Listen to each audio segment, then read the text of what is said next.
साथियों, एक बार फिर मैं दीपंकर समझदार चार्टर्ड अकाउंटेंट, आपका दोस्त और बिजनेस ग्रोथ एसोसिएट। ज़बरदस्त टॉपिक है आज का कि जो भी साहूकारी का लाइसेंस वाले होंगे या फिर बिना लाइसेंस के वाले होंगे, आज का वीडियो दोनों के लिए। क्यों? क्योंकि जो भी साहूकारी का धंधा करता है ना, उसका सबसे बड़ा जीवन का रिस्क यही है कि उसको पता ही नहीं कि सामने वाला पैसा देगा कि नहीं। इसीलिए वो मॉर्गेज में ज़्यादा चीज़ें रखता है, इसीलिए वो ब्याज ज़्यादा रखता है, क्योंकि जितना रिस्क होगा ज़्यादा उतना उसको बेचारे को ब्याज लेना पड़ेगा। अभी उसको बेचारा वर्ड इसलिए बोल रहा हूँ, जो जेन्युइनली अच्छा करना चाहता है लेकिन नहीं कर पा रहा है, जो जेन्युइनली कम इंटरेस्ट लेना चाहता है या रीजनेबल इंटरेस्ट लेना चाहता है लेकिन नहीं ले पा रहा है, मैं उनके लिए आज की वीडियो बना रहा हूँ। और जो सिक्योरिटी चाहता है, जो जानकारी चाहता है, जो पढ़ा लिखा जैसा उनका एटीट्यूड है, और वो ग्राहक के साथ में उनके रिस्क प्रोफाइल को देखकर उनके साथ में जो इंटरेस्ट है, उसका रेट है, उसका ट्रीटमेंट करना चाहते हैं। राइट। अब क्या हो गया कि माइक्रो फाइनेंस हो या निधि हो या एनबीएफसी हो या बैंक हो, केवल उनके पास में ही एक्सेस है सीआईसी का। जो आरबीआई की एनबीएफसी और बैंक है वो तो सिबिल से अपना जांच करवा लेंगे अपने कस्टमर का। जो माइक्रो फाइनेंस है और जो निधि कंपनी है वो भी सीआरआई, 5 मार्क हो, इक्विफैक्स हो, एक्सपीरियन हो या फिर कोई भी सीआईसी मतलब क्रेडिट इन्फॉर्मेशन कंपनी से वो अपना जो कस्टमर का पूरा डिटेल वो चेक कर लेगी, और कोई भी उसमें लोन्स चल रहे हैं वो सारा इन्फॉर्मेशन रिपोर्ट के साथ में आ जाएगा। राइट। लेकिन ये बेचारे वर्ड गलत है, ये जो मनी लेंडर है वो क्या करे? क्योंकि अगर मनी लेंडर के पास रास्ता होगा ना तो कस्टमर के लिए भी सुविधा होगी और मनी लेंडर का धंधा बढ़ेगा।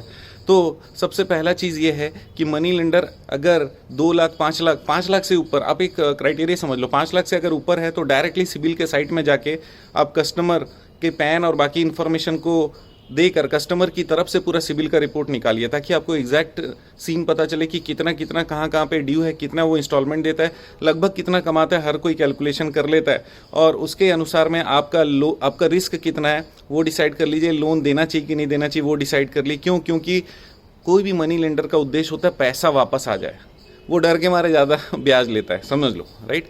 तो ये सिबिल डायरेक्टली निकलवा लो। एकदम छोटा लोन रहेगा तब तो फिर ये वाला रास्ता पॉसिबल नहीं होगा। मैं दूसरे पे आ जाता हूँ। दूसरा, अगर आपका जो डीएसए, जिनके पास में बहुत सारे डीएसए जो है, जिनके पास में बहुत सारे कंपनी होते हैं, एनबीएफसी कंपनी और बैंक के, उनके पास में कोड है, उनसे अगर आप संपर्क करोगे ना तो आपको सिबिल अरेंज करा के दे देंगे। और ये रेगुलर बेसिस पे करने के लिए आपको उनके साथ में कुछ फाइनेंशियल अरेंजमेंट भी करना पड़ेगा, क्योंकि वो बेचारे भी अपना कहीं ना कहीं पे कनेक्शन को यूज़ कर रहे हैं। तो आपको भी उनको रेमुनरेट करने का या फिर मतलब उनको जो पैसे का कुछ ना कुछ आपको डील करना पड़ेगा।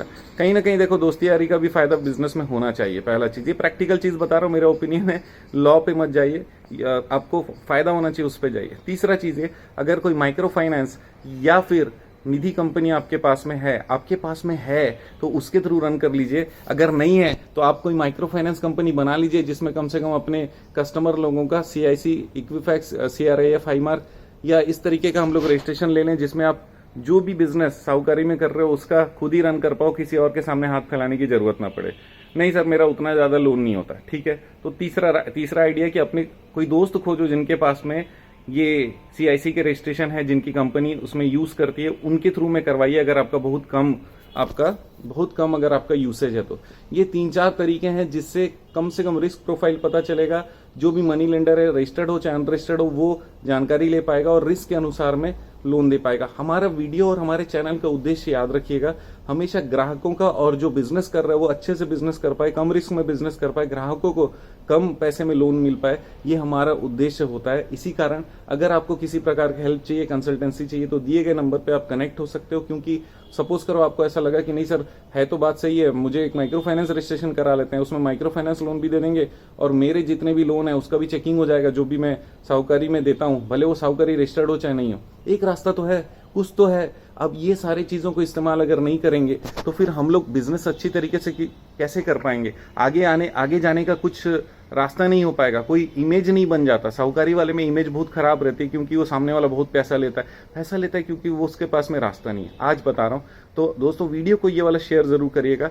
आपको अच्छा लगे तो लाइक कमेंट करना मत भूलिएगा। आप जानते हैं मेरा मिशन है हमेशा आप लोगों की मदद करना और समय पर सारी जानकारी देना। तो बनी रहिएगा मेरे साथ। आपका दिन जबरदस्त और शुभ हो।